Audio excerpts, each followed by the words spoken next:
इतिहास में कई रहस्य हैं, लेकिन कुछ कहानियां ऐसी हैं जो आज भी लोगों के मन में एक अजीब सा डर और दिलचस्पी दोनों जगा देती हैं।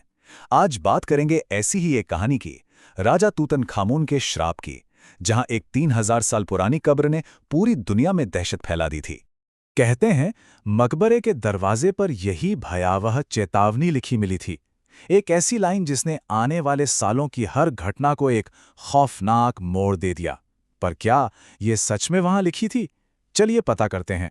देखिए, ये कहानी कब्र की खोज से शुरू नहीं होती। नहीं, इसकी शुरुआत होती है एक मौत से। एक ऐसी रहस्यमयी मौत जिसने इस पूरे श्राप की कहानी को जन्म दिया।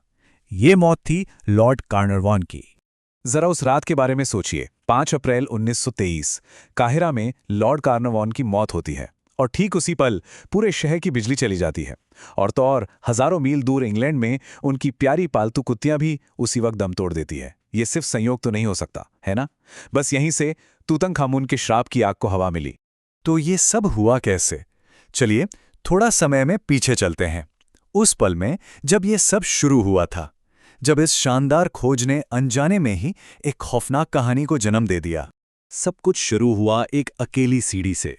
सालों की मेहनत और उम्मीद के बाद हॉवर्ड कार्टर और उनकी टीम को वो दरवाज़ा मिला जिस पर एक ऐसे फिरौन का नाम था जिसे दुनिया लगभग भूल चुकी थी, तूतनखामुन। और जब कार्टर ने पहली बार अंदर झांका तो उनके मुंह से बस यही निकला, अद्भुत चीजें। और अंदर क्या था? अंदर था एक ऐसा खजाना जो किसी ने सोचा भी नहीं था। पूरे 5398 अनमोल कलाकृतियां, जो 3000 से भी ज्यादा सालों से वैसी की वैसी रखी थी। सोने का मशहूर मुखौटा, उल्कापिंड के लोहे से बना खंजर, सब कुछ अछूता। लेकिन खोज का ये जो शुरुआती उत्साह था ना, वो बहुत जल्दी एक अजीब से डर में बदलने लगा। एक के बाद एक रहस्यमयी घटनाएं होने लगीं, और उस जमाने के अखबारों को मानो अपनी सबसे बड़ी सनसनीखेज कहानी मिल गई थी। देखते ही देखते फिरौन के श्राप की अफवाहें पूरी दुनिया में फैल गईं। वहां काम कर रहे मिस्र के मजदूरों के लिए पहला और सबसे बड़ा चेतावनी का संकेत यही था। उन्होंने इसे राजा के कोबरा का बदला माना। उन्होंने कहा, अब कुछ बहुत भयानक होने वाला है। और फिर मौतों का एक सिलसिला सा शुरू हो गया। कोई मकबरे में घूम कर आया और अगले दिन मर गया। किसी की मौत रहस्यमयी हालात में हुई। यहां तक कि एक आदमी ने तो अपने बेटे की मौत की खबर सुनकर खुदकुशी कर ली। हर मौत के साथ श्राप की कहानी पर लोगों का यकीन और भी पक्का होता जा रहा था। लेकिन श्राप का सबसे सनसनीखेज सबूत तब सामने आया जब एक ऐसी खोज हुई जिसकी कोई भी तार्किक व्याख्या करना बहुत मुश्किल लग रहा था।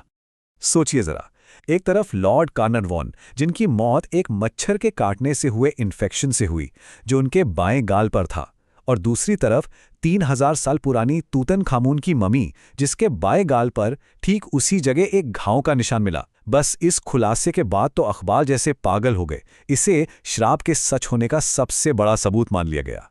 पर क्या ये कहानी उतनी सीधी है जितनी लगती है? शायद असली कहानी एक साधारण श्राप से कहीं ज्यादा गहरी और जटिल है। और इसे समझने के लिए हमें उस लड़के को समझना होगा जो इस आलीशान मकबरे में दफन था। असल में तूतनखामुन कोई ताकतवर फिरौन नहीं था। सच तो यह है कि शाही परिवार में नज़दीकी रिश्तेदारों के बीच शादी की वजह से वो कई गंभीर बीमारियों के साथ पैदा हुआ था। वो ठीक से चल भी नहीं पाता था। वो इतना गुमनाम था कि उसके बाद के राजाओं ने उसका नाम तक मिटा दिया। और शायद यही विडंबना थी जिसने उसके मकबरे को हजारों सालों तक लुटेरों से बचाए रखा।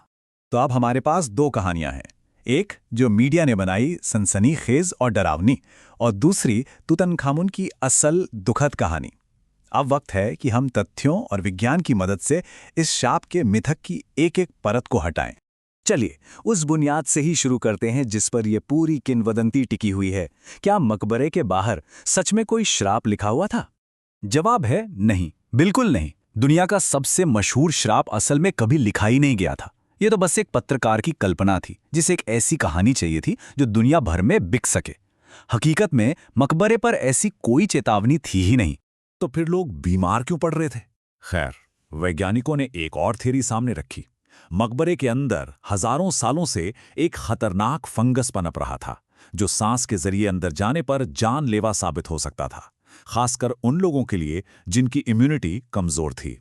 साल 2002 में ब्रिटिश मेडिकल जर्नल की एक स्टडी ने इस मामले को आंकड़ों से परखा और नतीजा क्या निकला? जिन लोगों ने मकबरे में प्रवेश किया था और जो नहीं गए थे, उनकी औसत उम्र में कोई खास अंतर नहीं था। यह श्राप की थ्योरी के लिए एक बहुत बड़ा झटका था। और वो बाकी की सनसनीखेज बातें।